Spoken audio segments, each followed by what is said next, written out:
오늘 우리에게 주시는 하나님의 말씀은 마태복음 11장 20절부터 30절까지입니다. 예수께서 권능을 가장 많이 행하신 고을들이 회개하지 아니하므로 그때에 책망하시되 화 있을진저 고라시나 화 있을진저 벳세다야 너희에게 행한 모든 권능을 두로와 시돈에서 행하였더라면 그들이 벌써 베옷을 입고 제에 앉아 회개하였으리라. 내가 너희에게 이르노니 심판날에 두로와 시돈이 너희보다 견디기 쉬우리라. 가버나움아 내가 하늘에까지 높아지겠느냐 음부에까지 낮아지리라. 내게 행한 모든 권능을 소돔에서 행하였더라면 그 성이 오늘까지 있었으리라.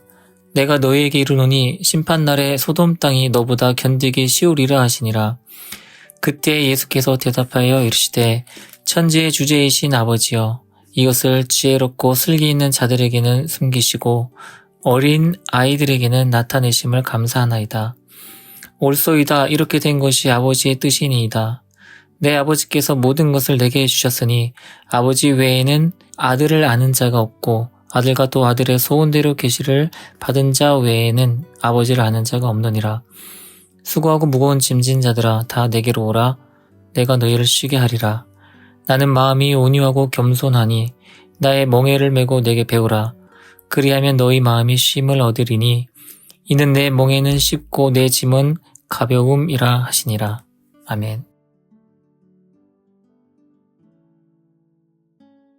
오늘 본문은 예수님의 말씀과 이적에 대한 사람들의 반응을 이어서 설명하고 있습니다. 앞서서 예수님께서는 귀 있는 자는 들을지어다 라고 강력하게 하나님 나라에 대한 사람들의 경청을 호소했습니다. 예수님의 호소에 대해서 예수님과 동시대에 살아가는 사람들은 그 말씀에 반응하는데 실패했습니다. 이것은 도시들이 예수님의 위대한 사역들에 적절한 반응을 하지 못하는 것과 일맥상통하지요. 예수님이 말로 하지 않아도 예수님과 동일한 시대에 살고 있는 사람들은 앞서 예수님께서 세례요한에게 말씀하셨던 것처럼 예수님의 사역들만 봐도 하나님이 일하고 계심을 알아차려야 했습니다. 예수님께서 하신 일이 무엇입니까? 안전뱅이가 일어서고 눈먼 자가 눈을 뜨며 말 못하는 자가 말하게 되며 놀라운 일들을 계속해서 이어서 하셨습니다. 사람들은 그 모습을 보고 하나님 나라가 하나님께서 일하고 계심을 알아차려야 했습니다.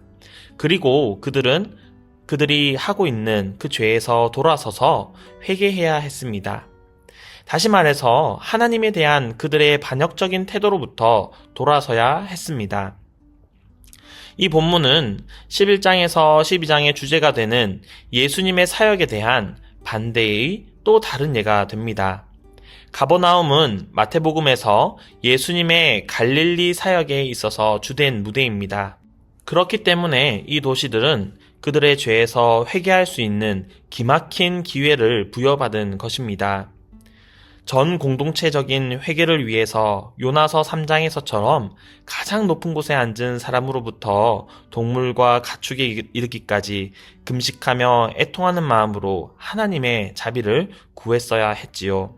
하지만 그들은 예수님의 말씀과 이적에도 불구하고 그들이 기대한 것과 다른 메시아의 모습에 예수님의 말씀에 적절한 반응을 하지 못하였습니다. 21절부터 22절에 등장하는 고라신과 벳세다라는 마을은 마태복음에서는 특별히 언급하고 있는 곳이 아닙니다. 마태복음은 이 마을 가운데 행해진 어떠한 기적도 소개하고 있지 않습니다. 이어서 두로와 시돈은 구약 성경 선지자들에 의해서 하나님과 그의 뜻을 받아들이지 않는 것에 관해서 비판을 받았고 이방 세계의 오만을 상징적으로 나타내주는 도시들이었습니다. 그러나 갈릴리 주변의 도시들이 예수님과 그의 능력 있는 사역들이 드러내주고 있는 짙은 호소와 직접적인 증거들에 적절히 회개로서 반응하지 못하는 것은 두로와 시돈의 불신앙의 모습보다도 더 심각한 것이었습니다. 그들은 더 이상 몰랐다고 핑계할 수 없었습니다. 23절부터 24절에 가버나움에 대한 말씀은 바벨론 왕에 대한 선지자 이사야의 말씀을 생각나게 합니다. 그 말씀에 이르기를 이사야 14장 13절부터 15절에 내가 내 마음에 이르기를 내가 하늘에 올라 하나님의 뭇별 위에 내 자리를 높이리라. 내가 북극 지폐의 산 위에 앉으리라. 가장 높은 구름에 올라가 지극히 높은 이와 같아지리라 하는도다. 그러나 이제 내가 수월 곧 구덩이 맨 밑에 떨어짐을 당하리로다. 아멘. 과거 이스라엘의 커다란 적과 마찬가지로 가버나움의 오만함은 그들을 몰락의 끝으로 이끌 것입니다. 그리고 마치 그들을 바벨론과 비교하는 것이 유대인들이 가지고 있었던 자존심에 전혀 자극이 되지 않는 것처럼 예수님은 심지어 그들에게 소돔이라는 표현까지도 언급하고 있습니다. 소돔은 유대인들의 도시에 살았던 사람들보다 한 단계 낮은 것으로 아주 모욕적인 단어였습니다. 교만함과 부도덕도 분명히 징벌을 받게 되지만 하나님의 직접적인 호소를 거부하는 것과는 좋게 비교할 수도 없습니다. 지금까지 이 장을 지배하고 있었던 예수님의 사역에 대한 오해와 반대와 대조되게 25절부터 30절의 말씀들은 누가 진정으로 예수님의 사명을 인식하고 있으며 또한 그가 이러한 자들에게 무엇을 베풀어 주시는지 말씀하고 있습니다. 25절부터 26절에는 20절에도 등장한 그때라는 표현으로 이전에 등장하는 절들과 긴밀한 연관성을 가지고 있음을 보여줍니다.